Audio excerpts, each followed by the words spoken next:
The chandeliers burned like frozen fire above us, their crystals spilling shards of light across polished marble floors. The banquet hall at the Grand Aurelius Hotel had been dressed to impress every investor, politician, and whispering journalist in attendance. Long tables gleamed with silver and china. Waiters in black waistcoats moved with silent precision, balancing trays of champagne and amuse-bouches as though they carried pieces of fragile treasure. The air smelled faintly of roses and expensive perfume, the kind of artificial elegance money buys when it wants to be adored. I stood near the back, not hidden exactly, but certainly not invited to the center. The stage belonged to people who thrived under spotlights. I had learned long ago that the truest power was rarely found in the light. It lived in the shadows of contracts, in the margins of footnotes, in the tiny clauses no one bothered to read. That was my home. Still, I had been summoned to this event like everyone else in senior management, summoned to smile, to drink, to clap at the right moments. My black dress was simple, understated, not designed to dazzle. I did not need to dazzle. I only needed to endure the theater. I held a glass of champagne but had barely touched it. The bubbles fizzled and died, like the illusions around me. Margit Veyron, the CEO of Helixer Pharma, floated across the stage as if the floor had been built only for her heels.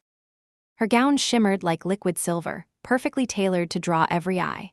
Her smile was carved, rehearsed, an expression she had probably practiced in mirrors until it became indistinguishable from sincerity.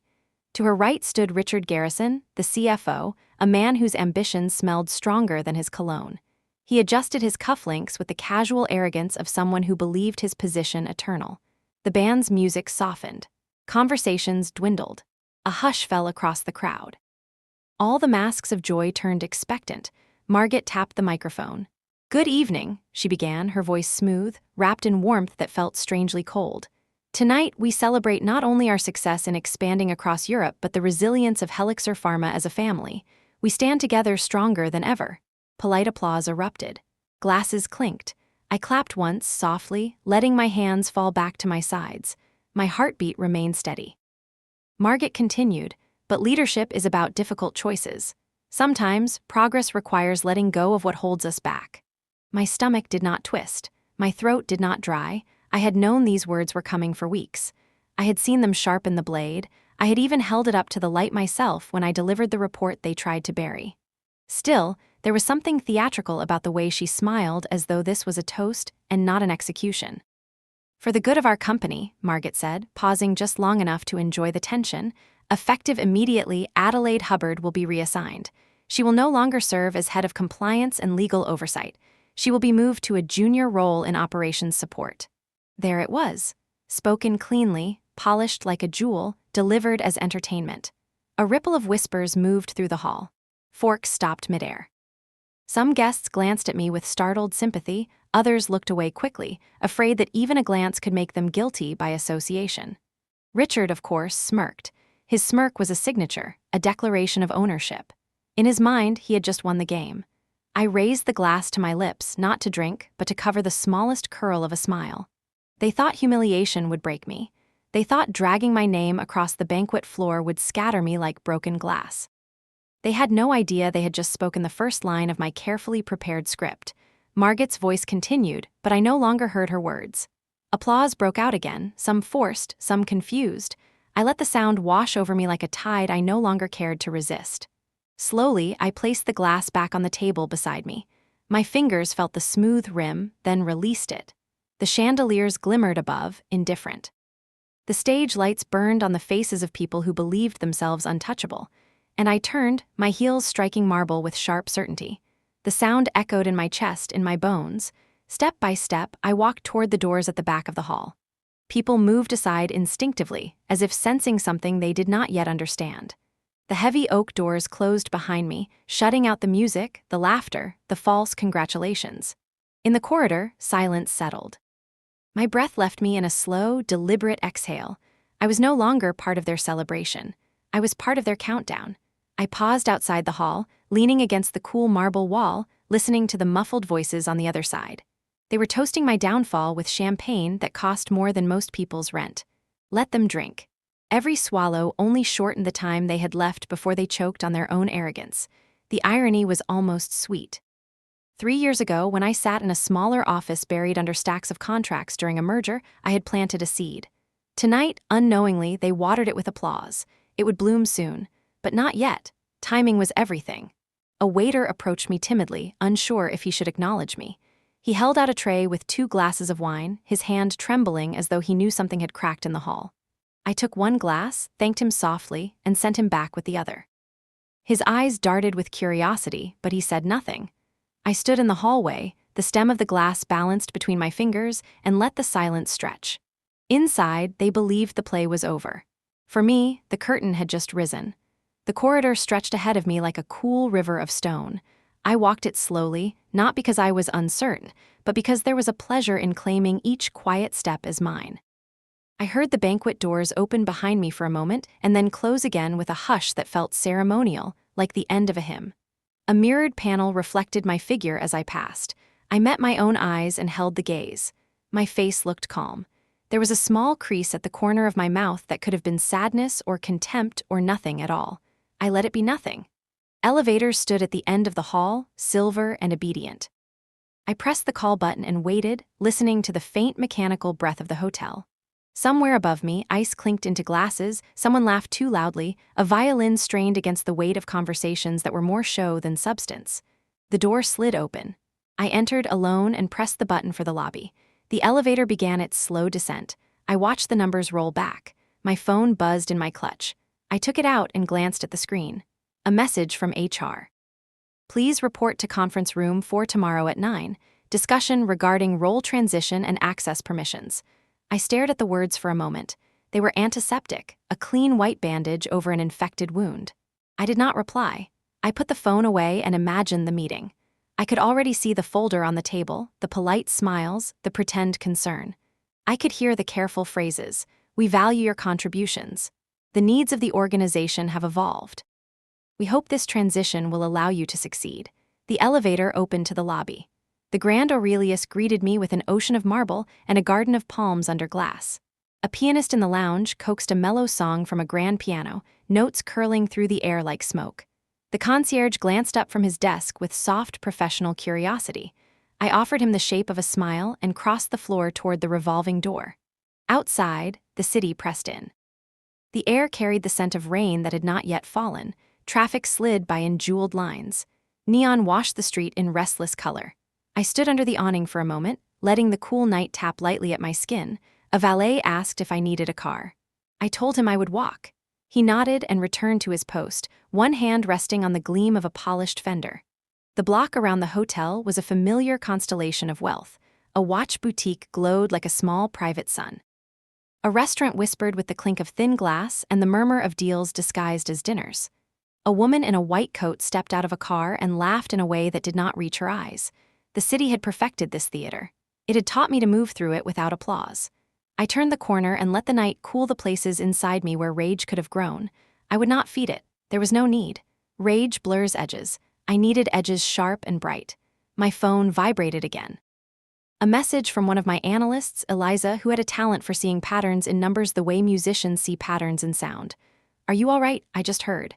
I stopped under the light of a street lamp and wrote back, I am fine.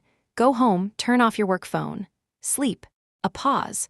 Then her reply arrived, careful and brave. They should not have done that to you. They did not do anything to me, I wrote. They did something to themselves. Good night, Eliza. I slid the phone back into my clutch and listened to the city breathe.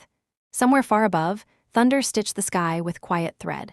The first drop of rain touched the pavement and vanished like a secret. I kept walking until the hotel lights grew softer behind me and the street shifted from polished luxury to practical life. A late-night bakery spilled light across the sidewalk. Inside, a young man powdered a tray of pastries with sugar that drifted down like slow snow. I bought a small loaf still warm from the oven. He wrapped it with care, surprised to be selling bread at this hour to a woman in a black dress and heels. I thanked him and stepped back into the night with the comfort of warmth in my hand. Across the street, a church stood with its doors half open. No service, no crowd, only the low glow of candles inside. I crossed at the light and entered, grateful for the quiet. The air was cool and smelled of wax and old wood. I sat in the last pew and let the hush hold me. I did not pray. I have never believed that the universe arranges itself to satisfy our petitions. I believe in gravity and consequence. I believe in signatures and dates that cannot be erased. Still, there was a clarity to the silence that felt like truth. I closed my eyes and let the last hour replay, not to suffer it but to file it.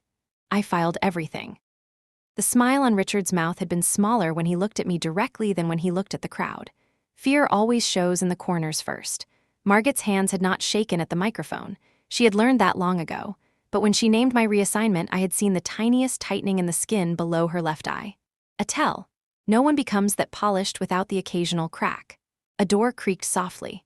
An older woman in a gray coat entered, crossed herself without a sound, and knelt at the front. Her presence made the space feel safe. I breathed in, breathed out, and stood. I placed a small note in the wooden box beside the candles. It was not a prayer. It was a reminder. Remember what they chose. When I stepped outside again, the rain had decided to arrive. It fell in fine strands that blurred the distance and made the street lamps look like planets underwater. I removed my shoes and carried them, preferring the honesty of wet stone under my feet. The city is gentler at night when it rains. It covers the noise with a softer sound. My apartment was a 10-minute walk from the hotel, a corner unit in a building that valued quiet and light more than drama.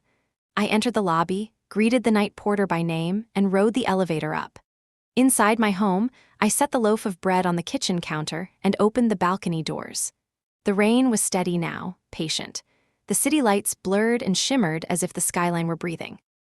I changed into a soft shirt and stood barefoot at the threshold of the balcony with a cup of tea warming my palms. The steam smelled of mint and honey. I took a small sip and felt the heat settle. On the dining table, my leather folio waited. I brought it to the balcony and placed it on the table by the railing. I opened it and turned the pages slowly. There were notes inside, lists of dates and times, observations written in a hand that never hurried. There were copies of emails printed and annotated, lines drawn like simple bridges from one fact to the next. There was a photograph of a page that had been signed in a conference room with a view of a winter river. The glass had fogged a little that day, and the sun had looked like a coin halfway melted into cloud. I paused at the photograph. The blue ink was clear. The names were precise. It was not necessary to look at it now. I knew every line. I closed the folio and set it aside. The rain misted across my face and cooled my eyelids. I let the city fill my ears. My phone chimed. Another message from HR joined a calendar invitation for the meeting I had already been told to attend.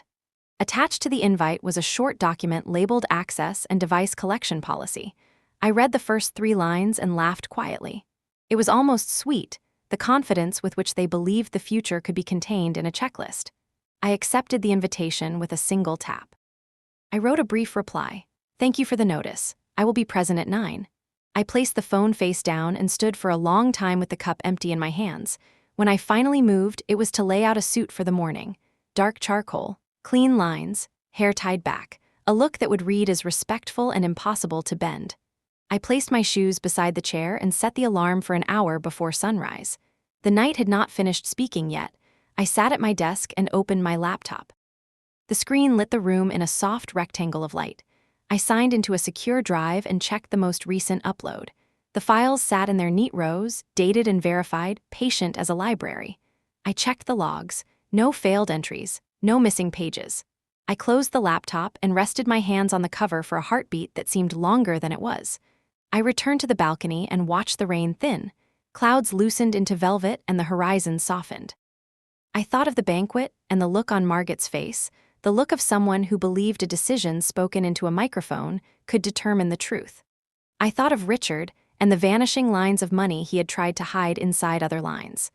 I thought of all the people in that hall who would wake tomorrow and pretend nothing had happened beyond a minor reassignment of a woman who asked too many questions. I finished what was left of the tea. I turned out the lights and let the apartment hold me in a dark that was not lonely. When I lay down, sleep came without negotiation. I had no reason to bargain with rest. The work was already in motion. The alarm rang before dawn, and the city had already begun to stitch itself together again. I showered, dressed, and tied my hair back with the same precision I would bring to a deposition. I ate a slice of the warm bread with butter and a little sea salt. I placed my folio in my bag and slipped the strap over my shoulder, feeling the gentle weight as a promise. Outside, the air was crisp and rinsed clean. Early traffic hummed like a distant hive. The sun was only a suggestion behind a soft quilt of cloud. I walked to the corner and hailed a cab. The driver greeted me with the courtesy of the very early hour, the courtesy that holds back questions. I gave him the address of Helixer's headquarters and sat with my hands folded, my mind quietly cataloging the day ahead. The building rose from the pavement like a blade that had forgotten it was not a monument. Glass panels mirrored the pale morning and made the sky look like part of the lobby. Security gates blinked awake as I entered. The guard on duty looked up, met my eyes, and nodded. He had the good sense to say nothing. On the elevator ride to the 4th floor, I listened to the soft music and thought of all the meetings that had brought me here. Rooms with scentless air and thirsty plants. Men leaning back in chairs they did not pay for. Women who smiled so carefully their cheeks must have ached. Pages moved across tables like winter leaves. Pens made their small, reliable sounds. Somewhere near a window, a river moved under ice. The elevator opened. The carpet softened my steps. Conference room 4 waited with its glass walls and its oval table that tried too hard to look friendly. HR had arrived early. 2 people sat at the far end with legal pads.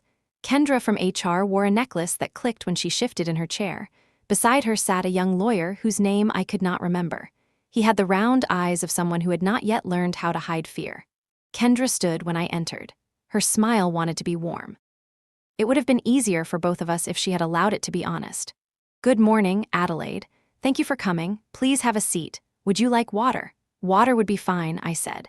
She poured it from a glass bottle into a paper cup and slid it across the table as if the cup itself might break under the pressure of proximity. The young lawyer nodded to the folder in front of him. "Thank you for making the time," he said.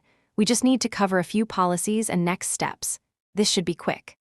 "Quick," I repeated softly and sat. Kendra folded her hands. "As you heard last night, leadership has decided that your position will be transitioned. We understand this is unexpected. We have prepared a supportive plan to help you adjust." She opened the folder and showed me a list. It shone under the lights, bullet points in a precise font. Device return, access changes, team communication, temporary workspace assignment. I lifted my eyes from the page and looked through the glass wall to the hallway beyond.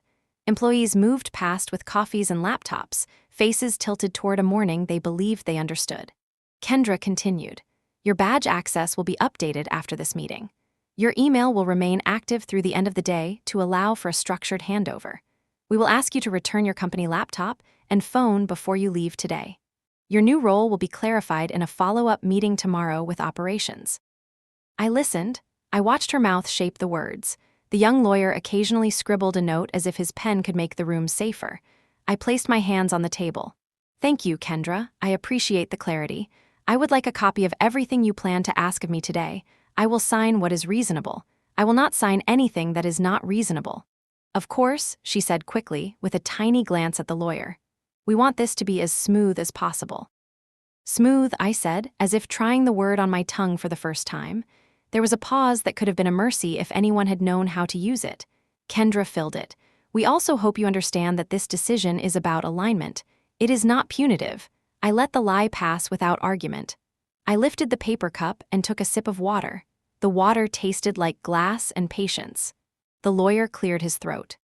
"We will also need to schedule a short session with security to review any personal files that may have been stored on your work devices. It is routine." "Routine," I said. He nodded, relieved that the word had stayed intact. I set the cup down and reached into my bag. I placed my folio on the table with the care you give to an instrument that can cut. Kendra glanced at it and then at me. I did not open it. Not yet. Kendra took a breath and tried again for warmth. "We appreciate your professionalism, Adelaide. This cannot be easy." "The hardest part," I said, "is pretending any of us are surprised." A soft color rose in her cheeks. For a second the necklace clicked again like a nervous clock. She looked at the lawyer and then back at me. "We will document that you attended and that you cooperated," she said. "Please do," I replied. Accuracy is a form of kindness. I watched the door. I watched the clock. I watched the light shift across the table as the morning grew more confident. I listened to the building breathe. Somewhere in the distance, a printer chattered like a small, excited animal. Somewhere closer, a phone vibrated against wood and was silenced. Kendra slid 2 forms toward me. I read them slowly. I initialed the places that mattered and left blank the places that asked for more obedience than I felt. The lawyer gathered the pages and straightened them with a satisfied tap.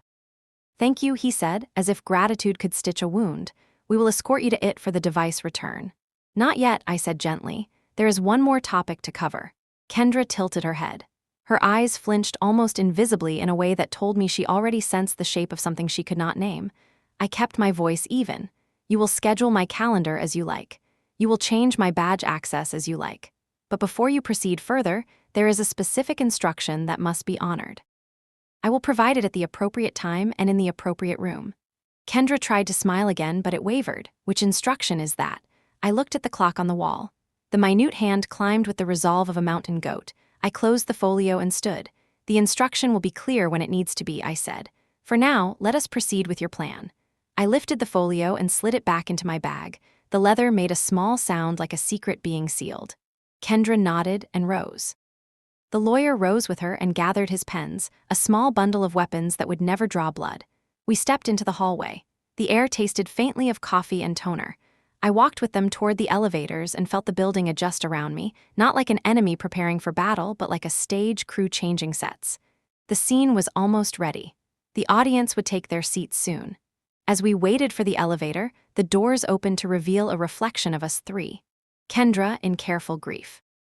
The young lawyer in hopeful compliance. Me, holding a small, quiet storm they could not see. We entered. The doors closed. In the descending silence, I felt the city gather itself far below. I let my breath settle and counted the floors in my head like a metronome. At the lobby, the elevator released us to a clean, bright morning. Security waited near the atrium with their tablets and their patient smiles. Good morning, MS Hubbard, said the guard I knew by name. We just need your laptop and phone when you are ready. Of course, I said. I opened my bag and set the devices gently on the counter as if I were laying down tools at the end of a delicate operation. He scanned each with a scanner that chimed politely. Thank you, he said. This will take a few minutes. Take your time, I answered and stepped back. Through the atrium glass, the sky had opened. Light spilled across the lobby floor and climbed the metal ribs of the staircase. The day had found its balance. I watched the guard finish his steps, watched the green lights approve their own authority, watched Kendra glance at the clock again as if time itself could become a witness. When the guard returned the receipt to me, I placed it in my folio without looking at it. We appreciate your cooperation, he said. Cooperation is easy when everyone follows instructions, I replied. Kendra tilted her head again. Instructions, she repeated. Yes, I said. We will need conference room 9 at 10. Invite Margaret. Invite Richard. Invite anyone who prefers microphones to truth. Kendra blinked as if a bright light had surprised her. What will be discussed? We will discuss alignment, I said, and let the word rest in the air between us like a coin that had just been set on a table. I turned toward the staircase and began to climb. The metal felt cool through the soles of my shoes. My hand glided along the rail. Above me, the glass ceiling opened a calm blue that had not been there a moment before, the kind of blue that makes promises about clear weather. Halfway up, I stopped and looked back. Kendra was still watching me. The young lawyer stood beside her with his folder hugged to his chest like a shield. The guard returned to his console, and the lobby returned to its gentle hum. I continued up. On the landing, a window framed the city like a painting. Cars moved along the boulevard like beads on a string. A woman carried a paper bag with flowers rising from the top like quiet fireworks. The world went on in its ordinary grace. That was the comfort of consequence. It did not need witnesses to be true. When I reached the second floor, I walked the long hallway to the last door on the right. Conference Room 9. I touched the handle and found it warm from the sun. I opened the door to an empty table and a wall of glass that made the sky feel close enough to take in my hand. I entered and placed my folio at the head of the table. I pulled out a chair and sat. My hands rested on the leather for a moment. I closed my eyes and listened to the building breathe. Then I opened the folio and set the pages in order, not rushing, not lingering, letting each document find its rightful place. At 10, the door would open. They would walk in with their smiles and their policies. They would think the room belonged to them because it always had. I would let them believe it for a final moment. Then I would ask a very simple question and place a very simple call. The rain had stopped. The light had changed. The city waited. I smiled without showing my teeth and watched the second hand make its gentle circle. The day had finally found me exactly where it needed me to be. 3 years earlier, the world had smelled of coffee gone stale and paper too often touched by anxious hands. The offices of Helixer Pharma had been transformed into a war zone of documents. every hallway lined with boxes, every desk stacked with binders thick as bricks. It was the season of the merger, and I was a soldier in a campaign no one would remember once the signatures were dry. At the time, Helixer was swallowing a smaller biotech company with the hunger of a predator pretending to host a dinner party. Billions in assets, thousands of contracts, and enough regulators circling the air to make even the most seasoned executives sweat. Everyone wanted the process done yesterday. Everyone wanted the numbers to line up. No one wanted to read every clause, except me. I lived in those clauses. I lived in the footnotes, the side letters, the asterisks. Most nights I went home too late to notice the moon. My apartment became more theory than reality. I had meals at my desk, my hands perfumed with ink and exhaustion. People joked that I had become a ghost that haunted the contract rooms. They weren't wrong. One afternoon, I sat in a glass conference room that overlooked the river. Winter had gripped the city. Ice floated on the current like shards of broken mirrors. The air outside was sharp enough to cut, but inside the room was hot with the breath of lawyers and bankers who had been talking for 12 hours straight. Pages slid across the table. Signatures bloomed in blue ink like desperate flowers. Nobody was reading anymore. They were only surviving. I leaned back in my chair and studied the faces around me. Martha, the chief legal officer, was 60 days from retirement. Her hands trembled slightly as she signed, not from nerves but from fatigue. She had stopped reading hours ago. She trusted her staff, and her staff was drowning. Richard, not yet CFO at the time but already circling the role, sat near the head of the table with the sharp gleam of a man learning where the cracks were. He didn't see me watching him. That was when the thought arrived, not fully formed, more like a whisper. You need protection. Not the usual kind. Not the fragile indemnification clauses that looked noble on paper but collapsed when tested.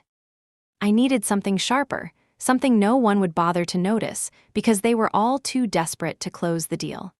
I drafted it that night in my small apartment, the river's cold reflection pressed against my window. I sat at my kitchen table with papers spread across the surface like the map of a secret country. The words came carefully. If I submitted a formal integrity escalation regarding financial misconduct exceeding $10 million, and if the company responded with demotion, isolation, or termination before resolving the issue, I would be entitled to a lump sum from the integrity reserve. $70 million. That was the number that felt right. Not too large to raise alarms in a sea of billions, but large enough to build a fortress around me. The next day I carried the draft in my leather folio, hidden among the endless amendments and side agreements. When the time came to present it, I slid it forward with the confidence of someone offering nothing unusual. Martha barely glanced. "Reasonable," she muttered, her pen moving across the page. Her signature bloomed beside mine. I did not smile, not outwardly. But inside, something shifted. The seed was planted. The next weeks became a choreography of signatures and courier runs, of late nights that bled into early mornings. If you watched the building from across the river, you would have seen only light and glass and the steady pulse of an industry doing what it does best. From the inside, it felt like weather. Papers gusted. People leaned into the wind. I learned the timing of everyone's fatigue. The bankers ate at 11. The external counsel took their longest calls between 2 and 3. The internal review team grew silent after 7 when the coffee turned metallic, and the floor felt a little less solid underfoot. In those hours, I walked documents from room to room, a quiet figure with a folio pressed to her side, the way a musician carries an instrument between rehearsals. The clause did not live in my employment agreement alone. That would have made it vulnerable to the next person who wanted to clean house. It lived in a side letter tied to the long-term incentive plan that the compensation committee was already amending for dozens of people. My signature sat beside the chief legal officers, then beside the chair of the committee. It named the bank that would administer the reserve. It named the triggers in language so simple a stranger could understand them. Simple language is the sharpest knife. The banker at Westbridge Trust was named Sabine. She had the kind of calm that makes people tell the truth. We met in a room that smelled faintly of polished wood and rain-wet coats. She examined the escrow instructions as if they were a watch whose gears she could see with her eyes alone. When she finally looked up, there was a respect in her face that I had not expected. "You are asking for a door that opens only one way," she said. "Are you certain?" "I am," I said. She nodded and initialed the pages in a slow rhythm. The copies moved through the scanner with a soft hum. The original went into a folder that she held as carefully as if it were a living thing. When we stood, she shook my hand with both of hers. I left the bank with a modest envelope full of confirmations and a feeling that something precise in the world had clicked into place. Back at the office, the merger surged forward. People celebrated closings that were not yet closed. They toasted numbers that had not yet settled. Martha, the chief legal officer, kept her office door half open, as if to prove that she still believed in the fiction of availability. When I brought her a final packet to sign, she made a small joke about the lengths to which we go to defend integrity in a world that does not always reward it. Then she signed. On her desk, a snow globe of Paris shook with every tap of her pen. Fake snow spun and calmed. Papers became facts. In the evenings, I stitched my records together. I wrote the dates and the times in a notebook that never left my apartment. I kept the bank confirmations in a sealed envelope under the top drawer of my desk. I sent certified copies to an attorney who had never once asked me why I wanted what I wanted. He simply filed what I told him to file and called me if a stamp looked crooked. There is a special peace in knowing that the most important things you own exist in more than one place. During those months, Richard hovered at the edges of rooms the way heat wavers above a road. He did not yet have the power he wanted, but he was practicing. He had perfected the voice of the reasonable man. He had perfected the talent for entering a room precisely when a decision had been made, then speaking as though he had made it himself. He never looked at the small letters.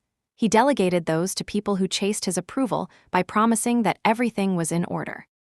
People like that never imagine that the smallest letters are the ones that will break them. The merger closed on a day so bright it felt like a dare. The press release went out. The notices were framed in glass near the elevators. There was cake in the kitchen and a tray of fruit that had not been allowed to ripen. I stood at the window and watched the river. On the ice, a thin film of water glinted like a promise. It looked fragile and immortal at the same time. After the closing, I took 2 days to sleep and say nothing to anyone who wanted to talk about work. On the third day, I woke with the sense that a gear inside me had shifted and found its groove. I walked to the bank and asked to see the copy Sabine had promised to keep accessible. She brought it to a side room with a table and a lamp. I read it end to end as if I had never seen the words before. Every sentence still held. The trigger was defined. The funds were segregated. Instructions were irrevocable once activated. There was no cure period to invite delay. There was no requirement to seek additional approvals from anyone who might be tempted to pretend they had veto power. Sabine watched me read and said nothing. When I finished, I thanked her and left feeling lighter than the winter air.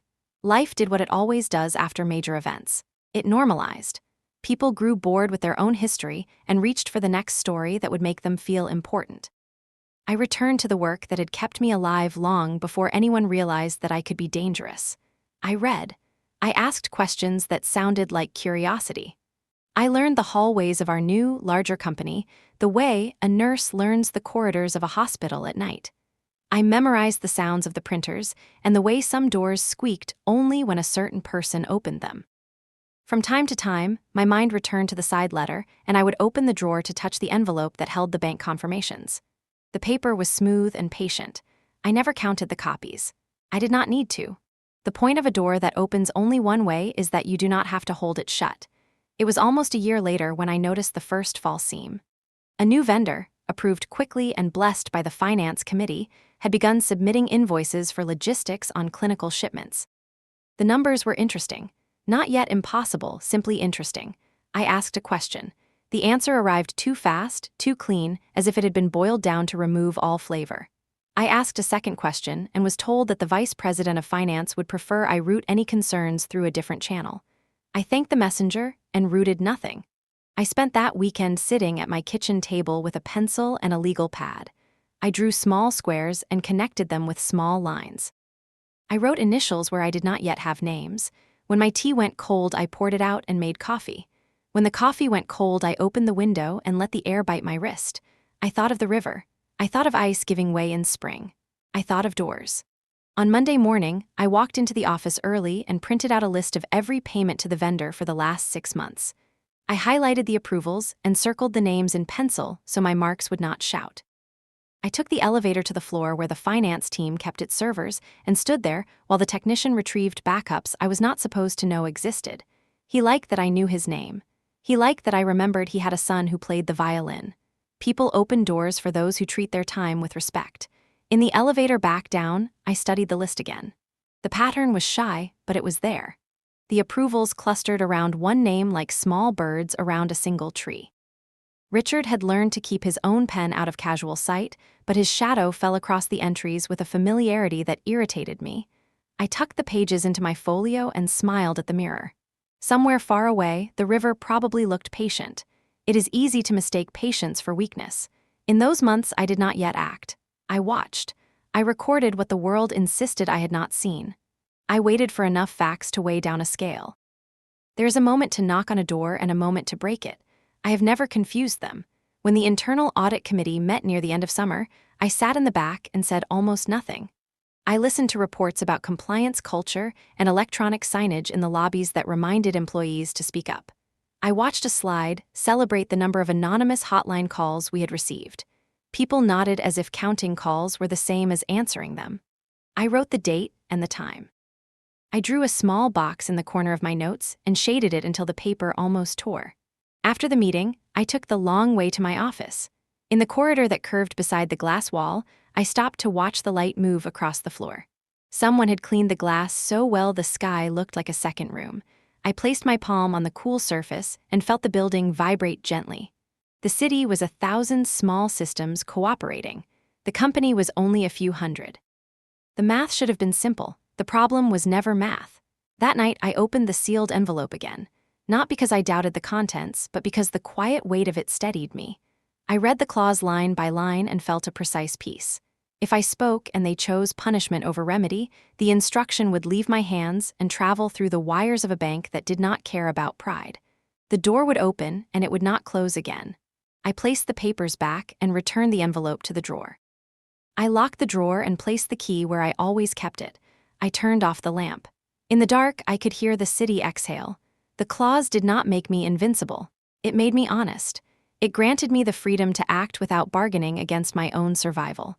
The seed had grown into a structure that could hold. Months later, when the first real proof arrived, it did not announce itself with a trumpet. It arrived as a small discrepancy in a shipping manifest and a billing address that belonged to a room in a building that could not possibly store what the invoice claimed.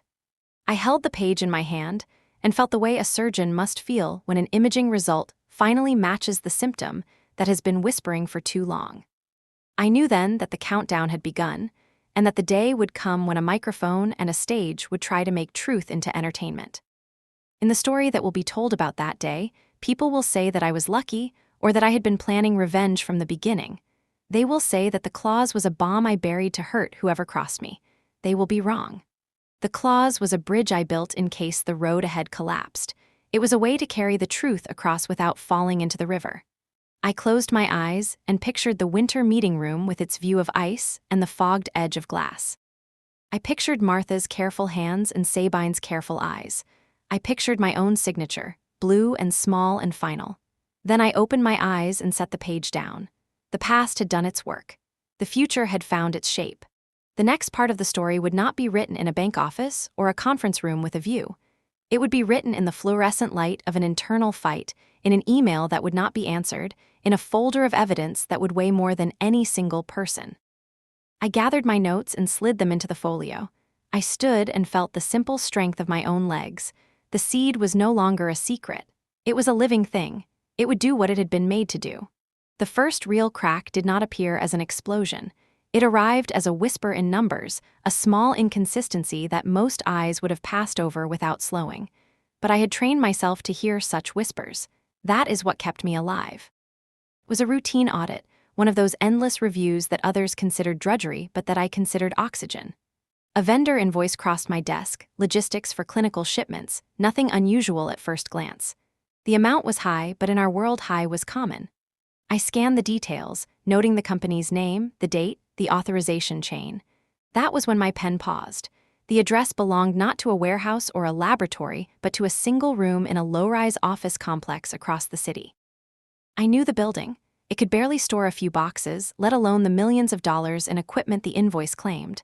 I highlighted the line and leaned back. One oddity is not proof. One oddity is only curiosity. But curiosity is how the ground begins to tremble. I pulled the previous 5 invoices from the same vendor. Every one of them carried the same signature of approval. Richard, always Richard. Never his deputies, never rotated, never delegated. That was too neat. Neatness is suspicious in messy systems. I began cross-checking. The payments clustered, repeating like a rhythm only I could hear. Invoices split across departments so no single budget owner would see the whole pattern. A clever move. Clever is another word for guilty, just dressed better. By the end of the day, my desk was covered in sheets marked with circles and arrows. I drew boxes in the margins, connected them with lines, wrote dates in small, neat letters. My colleagues walked by and thought I was drowning in numbers. In truth, I was mapping a wound. The next morning, I requested vendor registration documents. The email bounced twice before someone in procurement reluctantly sent me a half-filled form. The company had been incorporated only 18 months earlier. No certifications, no history, no website. A ghost. And yet in 18 months, it had billed us $35 million. I remember sitting very still when I saw the number. $35 million. My breath folded inside me. My eyes wandered to the window where the city's skyline cut itself against the sky. Lights glimmered in the glass towers. People ate lunches in cafes. Everything looked ordinary. But I knew something was broken underneath. That evening in my apartment, I laid the papers across my table and stared at them. My hands itched to write the formal escalation. My heart warned me to wait. If I spoke too soon, they would smother it. If I waited too long, they might bury the trail. Timing, always timing. I ran my fingers across the leather folio that held the copies of my clause. The clause did not mean I was safe. It meant that if they retaliated, they would pay. That was not the same thing, but it was enough to give me courage. I began keeping a second set of notes. Not just the invoices and the approvals, but the reactions. Who answered too quickly? Who did not answer at all? Who smiled too widely when I asked? Each note a stitch in the fabric of a truth they did not want revealed. At the end of that week, Richard passed me in the hallway. He offered a smile that carried no warmth. His eyes did not meet mine. He asked how the audit was going, a casual tone, but his shoulders too square, his pace too measured. Fine, I said. Routine. He nodded and walked on. My stomach tightened. He already suspected I had seen something. He was watching to see if I would speak. That night I sat on my balcony with the city lights below me and the papers spread across my lap. The air was cool. The streets hummed like veins carrying lifeblood. I whispered the number to myself again, 35 million. Whispered it as if speaking it would give it weight. I thought of the board members who drank champagne at banquets, of Margaret who perfected her smile, of Richard who polished his cufflinks as if power resided there. I thought of the clause, the door, the bridge I had built years ago. And I knew the first cracks had begun to show. Soon they would try to plaster them. Soon they would call me disloyal, difficult, disruptive, and soon they would trigger the very thing they had never thought to read. I folded the papers back into my folio and whispered to the night, not yet, but soon. The following week began with a silence that did not feel accidental. Meetings I normally attended were suddenly rescheduled. Email threads where I would have been copied no longer reached me. I told myself not to imagine shadows where there might be none, but the human body recognizes exclusion like the body recognizes cold. It seeps in quietly and makes the skin tight. On Tuesday, I visited procurement under the guise of routine follow-up. Their floor smelled faintly of paper and printer ink. The staff there, younger on average, often looked harassed, weighed down by endless approvals. I asked for original contracts with our logistics vendor. A manager hesitated. She shuffled through drawers, handed me a thin file, and told me that was all. Inside the file were 6 pages. No full contract, no supporting schedules, no insurance certificates. Just a basic vendor profile and a single-page engagement letter with a signature I knew too well. Richard's. I thanked her and carried the folder back to my office. Once inside, I closed the door and stared at the single sheet. My pulse slowed, not sped. There is a calm that comes when suspicion moves into the territory of proof. Later that afternoon, I called the listed number for the vendor. A man answered on the 3rd ring, his voice uncertain. I asked for shipping records, pretending to be an auditor seeking reconciliations.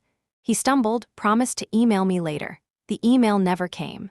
By Thursday, whispers reached me from colleagues in finance. One sent me a message, careful, you're asking questions people don't want asked. Another, more blunt, told me not to poke around unless I wanted to be volunteered for redundancy. Warnings. They thought warnings would make me stop. They did not understand that warnings are fuel. That evening, I stayed late. Most of the building had gone dark. I logged into our financial system using the access I still held, though I knew soon it might be revoked. I traced payments backward, line by line, until I reached the authorization trail. There it was, as clean as a crime written in neon. Approvals routed through shell sign-offs, disguised under generic labels, all clustered beneath Richard's domain. 35 million. The number did not shrink no matter how often I looked at it. It only grew heavier, an anchor pulling me down or holding me steady, depending on how I chose to use it. I printed copies and slipped them into my folio. The machine hummed loudly in the empty office. Every page that slid out felt like a bell tolling. I shut it down quickly and left before security wondered why the floor was still alive. At home, I spread the papers across my dining table. I saw the architecture now. It was not sloppy theft. It was deliberate. False vendors to bleed cash out of research budgets, money cycling back into accounts offshore, the signatures so carefully consistent they betrayed themselves. I poured myself a glass of water, not wine. My mind needed clarity. I wrote a timeline, noting when the invoices began, when they peaked, who had been present at the meetings where funding allocations were approved. Each detail made the picture darker but also clearer. And then I stopped, because clarity alone was not enough. If I rushed, they would bury me under accusations of misconduct or label me unstable. They had already begun isolating me. They would not hesitate to finish the job. I walked to my bedroom and opened the drawer where the sealed envelope waited. The claws, the door, the bridge, I touched it lightly like a talisman. Not yet, I whispered to myself, not until they make the move. The following day, Friday, a summons appeared in my inbox. Meeting with HR Monday, 9 a.m., no explanation, no agenda, just the kind of vague authority that was meant to inspire unease. I closed the email. My heart did not race. My breath did not falter. They were coming. It would be soon. And when they struck, they would not realize they had just pulled the lever themselves. That weekend, I prepared. I organized every file into labeled folders. I backed up evidence into secure drives. I printed hard copies and stored them in a locked cabinet. I mailed a set of documents to a trusted contact, postmarked with no return address. I rehearsed what I would say when they confronted me. By Sunday night, the city was quiet beneath my balcony. Streetlights pooled on wet pavement. I stood barefoot with a mug of tea, feeling the cool air wrap around me. I was not afraid. I was waiting. When the clock struck midnight, I whispered to the dark sky, as if to the city itself. Your cracks are showing, and I am watching. Monday arrived gray and cold. The kind of morning that presses itself against your skin and makes your breath visible, like a warning. I arrived at Helixer Pharma headquarters 15 minutes early, walking past the lobby where the lights reflected in the polished floors as though they were alive. People hurried past, their faces masked with routine determination. They had no idea the game had changed. HR greeted me with carefully measured smiles. Kendra, the senior HR manager, offered a handshake that lingered too long, the sort that said both, "We are professional," and "We are nervous." I nodded, as always polite, and let the smile rest just above my lips. Not enough to betray thought, enough to be expected. The conference room was ready. Conference room 4, glass walls, and oval table. Margit Veyron, CEO, and Richard Garrison, CFO, were already seated, their faces the perfect mask of concern. They were expecting me to look worried, exhausted, submissive. I gave them none of those gifts. Kendra started. "Thank you for coming, Adelaide. We wanted to discuss recent compliance findings and next steps." I listened. The words were polite. The tone measured. The subtext lethal. Richard spoke first. "We noticed irregularities in several invoices. We want to understand the reasoning behind them." I nodded. Of course, I made no move to hide the folio on the table. They had not yet read the signs. Margit continued. "While we appreciate your attention to detail, there are concerns regarding the method of investigation. It appears that you bypass several channels." I smiled softly. "A method is only wrong if it fails." "Evidence," I said. "Evidence does not care about channels." They stiffened. I had delivered the first quiet blow. The rest would follow naturally. Kendra interjected. "For compliance, it is imperative to follow protocol. We need to ensure alignment with our internal processes." I leaned back slightly. Alignment, I thought. They mean obedience. I would provide alignment on their terms when it suited me. The first act of retaliation arrived subtly. Access permissions were revoked mid-discussion. My email account showed immediate restrictions. Files I had relied upon vanished from my view. A junior analyst was placed next to me, ostensibly for support but effectively for observation. I allowed a small pause, a breath, before speaking. That is not inconvenient, only temporary. They did not see it yet, but each move they made was writing the instructions for the clause I had signed years ago. Every restriction, every isolation, every attempt to intimidate me was a step that would trigger the mechanism I had set in motion. Richard shifted in his chair. We expect full cooperation. All communications are to be routed through HR until further notice. I nodded again, soft as water. Understood. The meeting concluded with a polite thank you, and I was escorted to a temporary workspace on the lower floor. The walls were pale, the lighting harsher, the chair less forgiving. A subtle message: you are now contained. I unpacked my laptop, but I knew I had already prepared for this. Files on secure drives, hard copies in folders, backups distributed. I sat quietly, letting them believe I was isolated. Over the next few days, the pressure increased. Every email was monitored, every phone call logged. Meetings became a test of patience. Colleagues avoided me subtly, a combination of fear and curiosity. And yet, I did not act. I watched, collected, mapped. Every decision they made, every restrictive measure, every attempt to undermine my credibility was data. It was proof. It was writing the instructions for the inevitable. By the end of the week, the first formal warning arrived, an HR memo detailing concerns about my conduct. Ambiguous language, careful phrasing, threats hidden in professionalism. I read it thoroughly, initialed the acknowledgement line without hesitation. The paper would sit in their files, a testament to their own compliance with their policy. Afterward, I walked to the balcony of the temporary office space. The city stretched before me, indifferent to my predicament. Traffic moved, pedestrians hurried, lights blinked in patterned chaos. The world continued to operate under the illusion of stability. I sipped tea from a paper cup, unremarkable in appearance but carrying warmth. I felt no anger, only observation. This was the moment the clause was waiting for.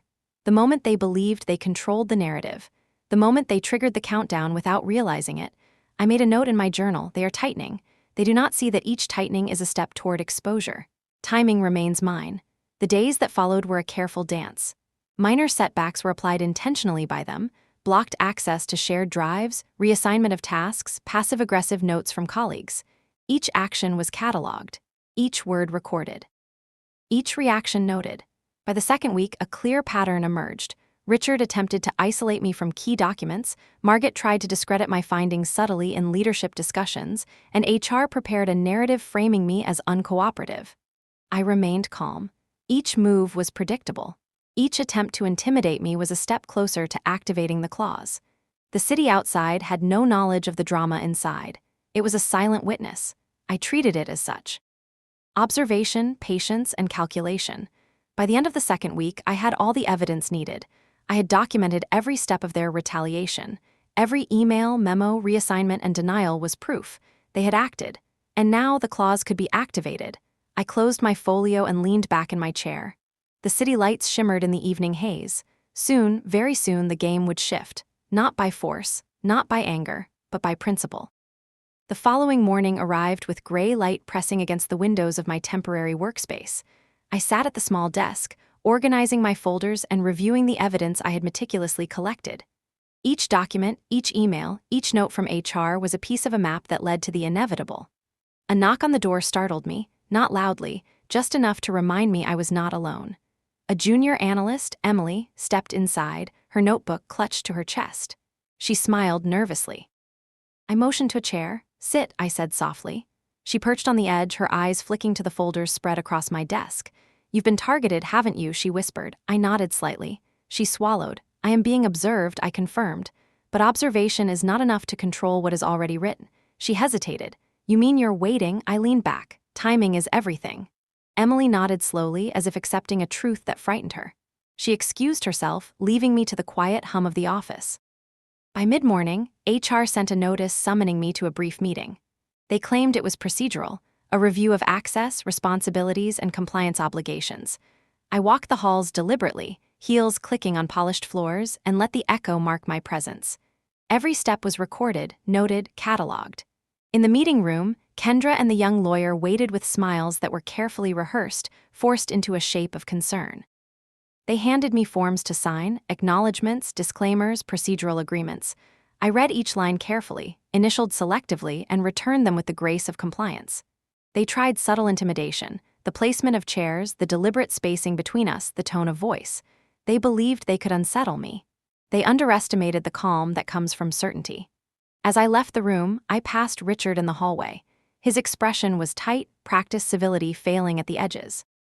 He glanced at my folders and hesitated. I allowed a small smile to flicker across my face, though it remained hidden from anyone else. He knew nothing yet. Back at my desk, I reviewed every email, every memo, every access revocation. I logged them into a single chronological timeline. Each retaliatory move by leadership, each attempt to isolate me, each procedural demand became evidence, a string of dominoes aligned. By the end of the week, the pattern was undeniable. They had acted against me. Every move, every restriction, every attempt to control my work had been documented. The stage was set. I walked to the window and looked down at the city below. Cars moved in patterns, unaware of the quiet storm building in the glass towers. The streetlights glimmered in the early evening, a soft reflection on wet pavement. I sipped my tea and imagined the day the dominoes would fall. Then I allowed myself a moment of anticipation, not excitement, not impatience. Just awareness. Soon, very soon, I would activate the clause. And when I did, they would see that every effort to suppress the truth had only written their own undoing. The weekend that followed was devoted to preparation. I reviewed my evidence once more, organized my folio, and secured copies in multiple locations. I rehearsed the conversation, imagined the objections, and planned my timing down to the second. The clause, the bank, the irrevocable instructions, everything was ready. On Sunday night, I stood at my balcony looking out at the skyline. The city slept, unaware of the forces moving silently within its heart. I whispered to the dark, to the empty streets, to the city itself, "Your cracks have widened. The stage is yours to witness." I turned back inside and placed the folio where it would be ready. My mind was calm. The retaliation had begun, but I had already anticipated every move. The week ahead would be decisive. The next time they tried to corner me, the outcome would no longer be in their hands. It would be mine. And in that certainty, I found a quiet satisfaction that no reprimand, no isolation, no procedural warning could touch. The storm was coming, and I was ready to let it rain. The meeting was scheduled for 9 a.m., but I arrived early, as always. The conference room waited like a theater stage, polished glass walls reflecting the pale morning light. Margaret Veyron and Richard Garrison were already seated, the air between them thick with false calm. Kendra, as usual, perched at the edge of authority, the HR manager whose every gesture was meant to control the room. I placed my folio at the head of the table and took my seat. The leather surface felt familiar, almost comforting. My hands rested on it for a moment, as if testing the weight of the day ahead. Margaret smiled. "Good morning, Adelaide. We appreciate your attendance. Today's discussion will focus on alignment and next steps regarding recent compliance findings." I nodded politely. "Please continue." Richard spoke first. "We have reviewed the recent invoices and discovered discrepancies. We want to understand your method of investigation and why certain procedures were bypassed." I leaned back slightly, my gaze steady. A method is only wrong if it fails. Evidence does not obey hierarchy. They exchanged a glance, the first crack in their carefully constructed facade. Kendra interjected. "Compliance requires following proper channels. We must ensure all steps are documented and transparent." I allowed a pause, letting the words settle. Transparency is easy when the truth is complete. Margaret cleared her throat. "Due to these findings and deviations from protocol, we have decided on disciplinary action. Effective immediately, your access will be limited, and further tasks will be reassigned." I waited. I let the words wash over the room. Each syllable, each gesture, each subtle shift was part of the pattern I had been observing for months. They were performing the final act without realizing it. Then I spoke, softly, deliberately. "Before any further restrictions are implemented, there is a clarification that must be made." Margaret tilted her head. "Clarification?" "Yes," I said. "A procedural clarification. One that will determine the validity of all actions taken against me in relation to this investigation." I reached into my bag and withdrew the leather folio. I opened it with care, as if revealing a treasured manuscript. The documents inside were copies of the clause I had signed 3 years earlier, the one they had overlooked in their eagerness to control, to intimidate, to isolate. I placed them on the table, spreading them neatly before them. Margaret and Richard leaned forward, their smiles tightening. "This clause," I said, "designates a reserved fund. It is triggered if retaliation occurs in response to legitimate compliance reporting. I have documented evidence that all actions taken to restrict my work, limit access, or reassign duties fall squarely within this definition. Kendra's lips pressed together. Her fingers fidgeted with the pen she had brought. I reached for my phone and dialed the number to Sabine at Westbridge Trust, the bank holding the reserved fund. I put the call on speaker. Everyone in the room heard the polite click as the call connected. "Good morning," I said. "I am activating the integrity clause associated with Helixer Pharma compliance actions. Please confirm receipt." A calm female voice came through the speaker. "Confirmation received. Instructions are in effect." I let silence fill the room for a moment, every eye fixed on me, every breath seemed suspended. Richard's jaw tightened. Margaret's hand rested on the table as if seeking support. The first domino had fallen. I spoke again.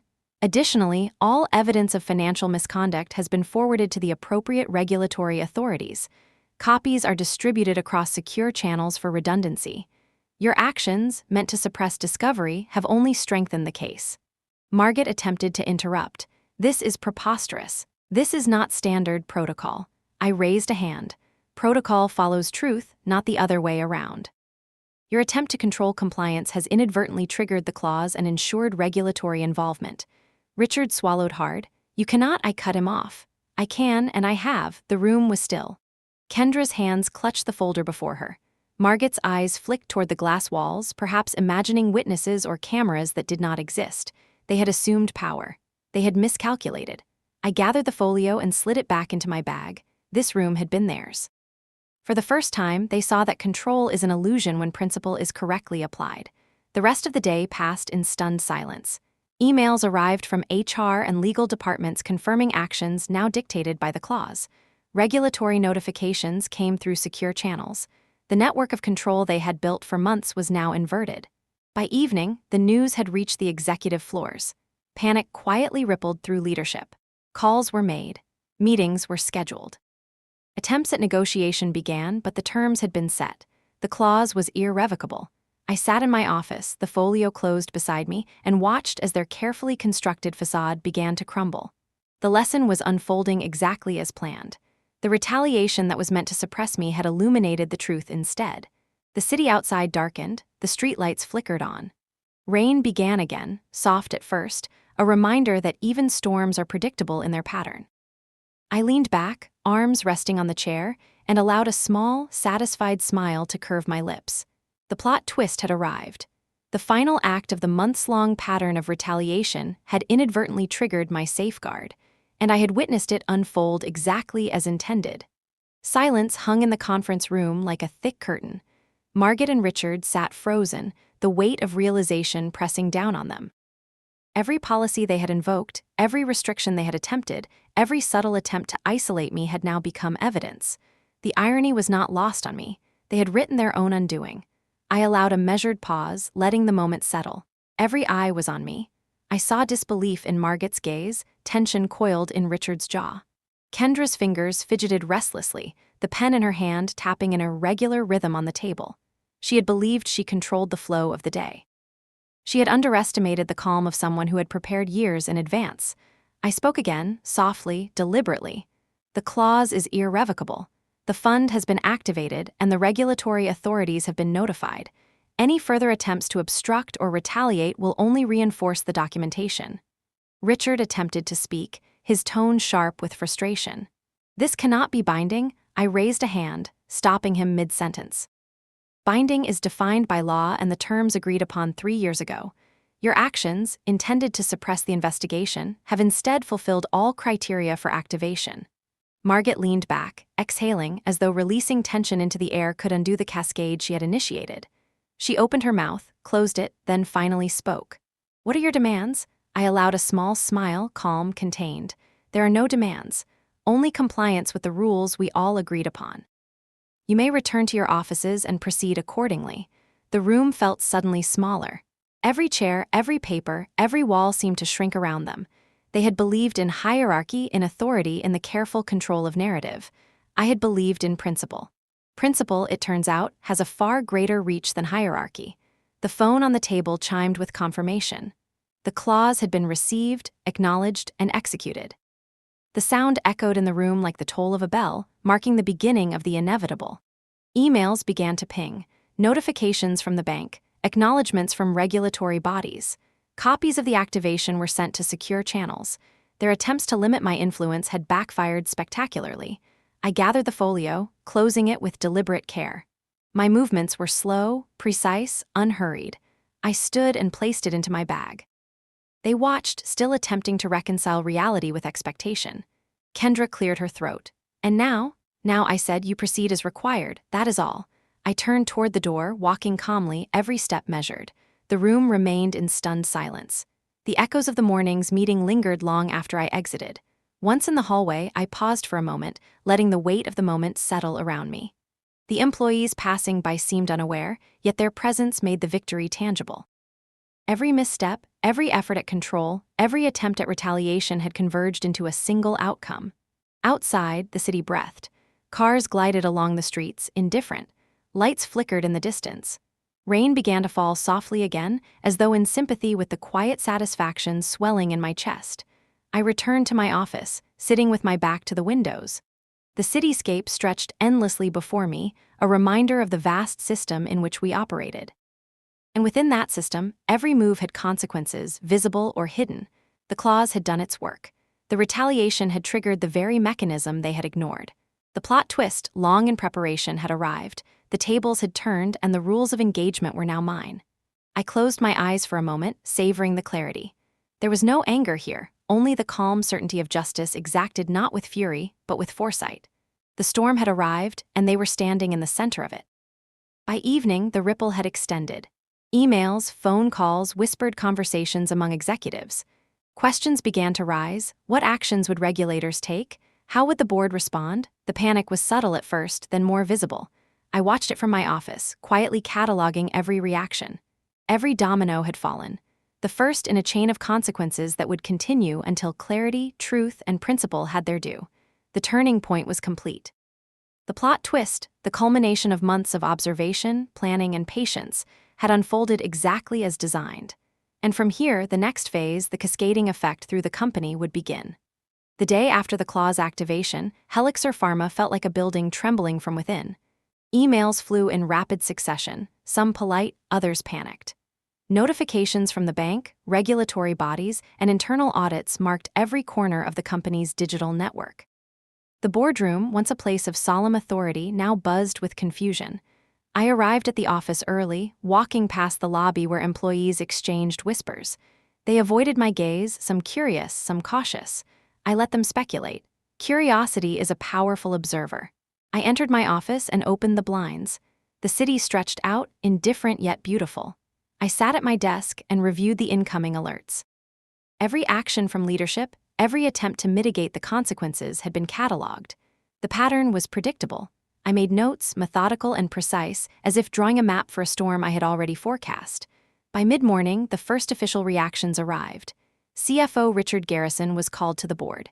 He emerged an hour later, pale and tense. Margit Veyron remained in her office, fielding calls from legal counsel and compliance regulators. Emails flew faster, each one more urgent than the last. HR attempted to reassert control, sending messages to staff reinforcing protocol, yet no one acted decisively. The clause had frozen their authority in place. Every attempted instruction risked further documentation. They were trapped in a system they had created and failed to account for. I received a message from a colleague, Emily. "Are you okay?" I replied, "Better than anyone else in the building." The ripple effect began to reach external contacts. Regulatory authorities had received the documentation I sent prior to the meeting. Their review had begun. Phone calls from investigators arrived, scheduled interviews were set. The company could no longer maneuver quietly. Every movement they made was tracked, analyzed, and countered by the structure I had put in place years ago. By afternoon, the media began to pick up whispers. Helixer's compliance failures and unusual transactions appeared in industry bulletins. Executives scrambled to contain the leaks, but the pattern was now public and undeniable. My role was minimal. I was merely an observer of the unfolding consequence. I stood at the window, watching traffic glide down the streets below. Each car seemed a tiny observer of the chain reaction I had triggered. Every domino I had anticipated fell exactly as designed. Employees who had ignored the warnings now shared concern.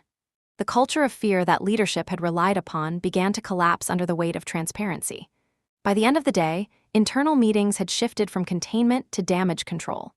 Legal teams advised restraint, compliance officers asked for clarifications, and executives began drafting statements they feared would never suffice. I reviewed their communications quietly, noting errors, omissions, and unintentional admissions. It was exquisite. Every reaction, every panic-driven decision reinforced the correctness of my own preparation. They had sought to suppress the truth and control outcomes. Instead, they created a chain reaction that left them powerless. I closed my eyes and imagined the sequence: restriction, isolation, documentation, activation, regulatory involvement, media attention, and internal panic. Each step aligned perfectly with the design I had implemented years ago. The domino effect was no accident. It was orchestrated, deliberate, inevitable. By evening, I prepared for the next day. The company's response would continue to unfold, but my part had been executed flawlessly. I reviewed my folio, ensuring every document was in order, every digital copy secured. The world outside moved on as if nothing had changed. But within Helixer, the landscape had shifted irrevocably. The storm had arrived. They could feel it now in the subtle glances, the hesitant communications, the unspoken acknowledgement that control had slipped from their hands. I stood by the window one last time, letting the city lights reflect off my eyes. Each glimmer mirrored the sequence of events that had been set into motion. The dominoes were falling, and I was at the center, observing, precise, and utterly calm. By the next morning, Helixer Pharma was in full flux. The board convened emergency meetings, legal counsel paced hallways, and compliance officers reviewed every action from the past weeks. Emails and memos flew like arrows, some attempting to clarify, others apologizing, all betraying the panic that had quietly taken hold. I arrived at the office, my steps measured. The lobby was busier than usual, employees whispering as I passed, glances flickering between me and their screens. They were cautious, curious, apprehensive, but I did not need to acknowledge them. The dominoes were already moving. Observation alone would suffice. I made my way to my temporary workspace, opening my folio and reviewing the timeline one more time. Every restriction, every directive, every attempt to isolate me had been documented. Each item now functioned as evidence supporting the activation of the clause. The system I had set into motion worked quietly but relentlessly.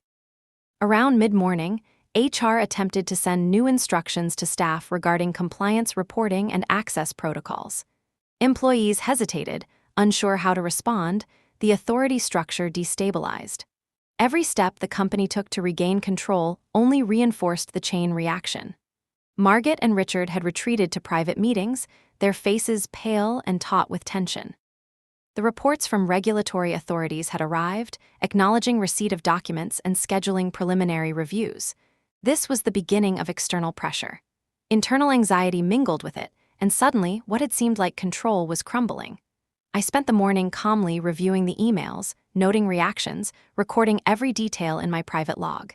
Each misstep from leadership reinforced the inevitability of the outcome. They had tried to manipulate, intimidate, and suppress. Every action now became an instrument confirming the validity of my preparation. By afternoon, whispers reached me that board members were debating immediate remedial measures, including personnel changes, internal audits, and controlled disclosures to preempt further fallout. Each measure would be scrutinized, documented, and used to solidify the evidence I already possessed. I took a brief walk to the balcony of my temporary workspace. The city below shimmered under the afternoon sun breaking through clouds. Traffic moved in steady streams, pedestrians carried on, and the hum of life continued. To any outsider, nothing seemed amiss, but I saw the patterns unfolding in parallel layers: the missteps, the panic, the cascading consequences. A notification arrived from the regulatory portal. Initial review confirmed receipt of all submitted documentation. Interviews were scheduled. The company could no longer contain the narrative. Their attempts at internal discipline had now escalated to formal external oversight. I returned to my desk, noting the subtle changes in employee behavior. People who had avoided me began to whisper, others observed silently, and some approached cautiously, seeking reassurance or clarity. The company had created an environment of uncertainty, but I remained the calm center. By evening, the executives began to scramble. Emergency calls, attempts to consult external legal counsel, and hurried communications filled the day. Every effort to control the damage only highlighted their earlier failures. The internal dominoes had shifted the entire structure of authority. I reviewed the timeline once more. Each step I had documented, the retaliation, the restrictions, the monitoring, now stood in stark contrast to the actions taken by leadership. Every attempt to suppress truth had only triggered more accountability. From my office window, I observed the city lights gradually brightening as night approached. Rain began lightly, washing streets and reflecting lamplight like scattered diamonds. I felt no satisfaction born of malice, only the steady clarity of inevitability. The dominoes had fallen exactly as anticipated, and the cascade would continue until proper accountability was achieved. By the time the office emptied, the atmosphere was thick with uncertainty. Executives left the building hurriedly, staff whispered cautiously, and the company's internal structure had been irrevocably shaken. I closed my folio and stored it safely, ready for the next phase of observation and action. The domino effect was complete in its first stage. Every restriction, every attempt at control, every threat had reinforced the chain reaction. The path had been set, the consequences unfolding exactly as designed. The final phase, the resolution, the true payoff of months of meticulous planning, was now within reach. I leaned back in my chair and allowed a quiet smile. The storm had not yet ended, but the first waves had already reshaped the landscape. The week that followed the domino effect was a study in controlled chaos. Helixer Pharma's leadership scrambled, their authority unraveling at every turn. Regulators scheduled interviews, auditors requested records, and internal communications overflowed with panic and confusion. The same people who had once dismissed my observations were now forced to navigate a reality they could neither ignore nor control. I arrived at the office early, as always, and moved through the hallways with deliberate calm. Employees whispered as I passed, a combination of curiosity and cautious admiration in their eyes. I did not acknowledge them. Observation alone was sufficient. They were already witnesses to the unfolding truth. My desk was organized, folio at hand, files in precise order. Each document, every digital copy, every correspondence, all meticulously stored and cross-referenced. I reviewed the activation records, confirming that all measures were properly logged. Every action taken by leadership in retaliation now served as incontrovertible proof of their own mismanagement and abuse of power. By mid-morning, the first official response from the board arrived.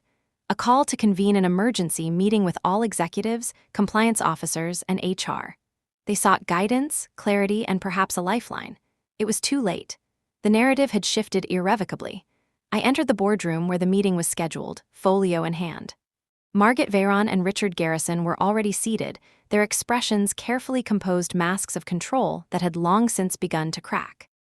Other executives and department heads filled the seats, whispers circulating, eyes flicking toward me. Margaret spoke first. "Adelaide, we need to address the current situation and the regulatory inquiries. We want to understand how this escalation occurred." I placed the folio on the table and opened it slowly, deliberately. This is how it occurred. I did not raise my voice. I did not falter. I simply presented the sequence, the documented retaliation, the clause activation, and the forwarding of evidence to regulators. Each action was supported by documentation, time-stamped, verified. The room became a theater of disbelief. Some executives murmured, attempting to rationalize the events. Others remained silent, eyes wide, realizing the gravity of the consequences. Richard's jaw tightened. Margaret's hand rested on the table, her knuckles pale. I allowed a measured pause before continuing. "The actions you took to suppress compliance reporting inadvertently activated the clause and ensured external review. Every step taken against me has been recorded and submitted. You are now operating under conditions set not by preference, but by principle and procedure." A young compliance officer attempted to interject, explaining protocol or procedure. I held up a hand. The facts do not require interpretation. They require acknowledgement. By the afternoon, the company was forced to implement immediate measures. CFO Richard Garrison was suspended pending investigation. Margaret Veyron was advised to step down temporarily while external review continued. HR personnel were instructed to facilitate full access and cooperation with regulators. I observed quietly, cataloging each move, noting every reaction. The panic, the attempts at mitigation, the hurried adjustments, all were predictable and recorded. External communications began to flow. Press releases were drafted, statements issued. Regulatory bodies confirmed receipt of documentation and scheduled formal investigations.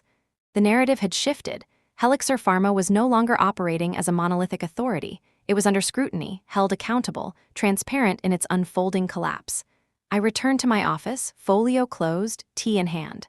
The city outside gleamed under the afternoon sun, indifferent yet vibrant. Employees moved through the building cautiously, aware of the changes yet unsure of the full scope. By evening, the first reconciliation measures were in place. Access was restored where appropriate, records reviewed, and communication channels reopened. The company had been forced to acknowledge accountability, correcting structures that had allowed misconduct to persist. I stood at my balcony, observing the streets below. The city moved on, unaware of the transformations within the glass towers above. I allowed myself a quiet smile. The clause had done its work, the retaliation had been documented, and the domino effect had rippled through the organization exactly as intended. The storm had passed, leaving clarity in its wake. Leadership had learned, whether they wanted to or not, that principle and preparation outweighed authority and fear. I leaned back, letting the evening air wash over me. The final resolution was complete. I had secured not only the vindication of truth, but the protection and reward established years before. And in that moment, the city felt like a quiet witness to justice fulfilled. The following morning brought clarity. The company's internal chaos had settled into structured compliance reviews, board directives, and carefully worded statements. For the first time in months, the atmosphere felt stable, not because of restored authority, but because accountability had replaced fear.